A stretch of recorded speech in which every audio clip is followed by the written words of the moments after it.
కనుక వాక్యం మనం ఆలోచన చేస్తే పిల్లలను మీరు ఎలా పెంచాలి? ఒకే ఒక మాట ఏమండి, పిల్లలను ఎలా పెంచాలంటే చూడండి ఒకసారి, కుండీలో ఉన్న మొక్కకి బయట వేసి మొక్కకి తేడా ఉండదా? చూడండి, మీరు ఫ్లవర్స్ బుక్కే కొనుక్కుంటా ఉంటారు కదా, ఇంటి దగ్గర వేసుకునే మొక్కలు కొనుక్కుంటారు. కుండీలో ఉన్న మొక్క మీరు ఏం చేస్తారు? నీళ్ళు వేస్తూ ఉంటారు, అది బాగుందా లేదా చూస్తూ ఉంటారు, ఎదగడానికి ఎరువు చూస్తూ ఉంటారు. అవన్నీ కూడా ప్రతి విషయంలో అబ్జర్వేషన్ చేసి ఏం చేస్తారు? చాలా చక్కగా చక్కగా ఏం చేస్తారంటే ఎదుగుదల కొరకు ఆలోచన చేస్తారు. అలాగే దేవుడు కూడా మనను ఆ విధంగా దీవించడానికి ఇష్టపడేవారు. అయితే మనం ఏం చేయాలంటే దేవుని యందు భయము భక్తి కలిగి ఉండాలి. చాలా మందికి భయం ఉంటుంది కానీ భక్తి ఉండదు. కొంతమందికి భక్తి ఉండదు కానీ భయం ఉండదు. దేవుని యొక్క సన్నిధిలో వాక్యం చదివిస్తూ ఉంది. భయము భక్తి అన్నది రెండు కళ్ళు.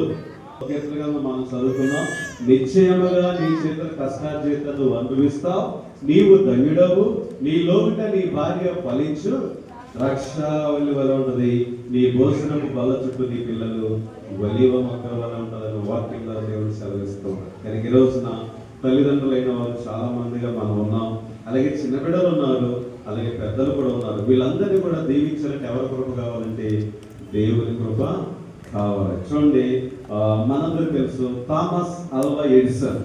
ఆయన పుట్టడం ద్వారా ఏంటి లాభం అంటే మనందరం కూడా ఏం చేస్తున్నామండి? లైట్ వేసుకుని హ్యాపీగా కరెంటు వెలుగులో రాత్రి అయితే హ్యాపీగా బ్రతుకుతున్నాం. అవునే కదా? Thomas Alva Edison. అలాగే లూయి బ్రెయిల్ పుట్టడం ద్వారా ఏంటయ్యా లాభం అంటే ఆయన అందుడైపోయాడు. చిన్నప్పుడు వాళ్ళ నాన్నగారు ఏదో వచ్చే సమయంలో ఆయన ఎంతో బాధపడి అందుగా మనకంటే గొప్పగా చదవడానికి ఒక లిపి కనుగొన్నాడు. అలాగే ప్రియమైన వాళ్ళ గ్రహం బెల్ పుట్టడం ద్వారా ఏంటయ్యా లాభం అంటే ఈరోజు మనం సెల్ ఫోన్ మాట్లాడుకున్నాం కదా, అవన్నీ కనుగొన్నది ఎవరంటే గ్రహం బెల్. అంటే ఒక్కొక్కలో పుట్టడం ద్వారా కొన్ని లాభాలు మనం కలిగి ఉన్నాం. ఈరోజు మానవిగా పుట్టడం ద్వారా కూడా మరి సంఘానికి, గ్రామానికి, సమాజానికి దేవునికరంగా ఉండునుగాక. ఆమె చెప్పట్లేదు.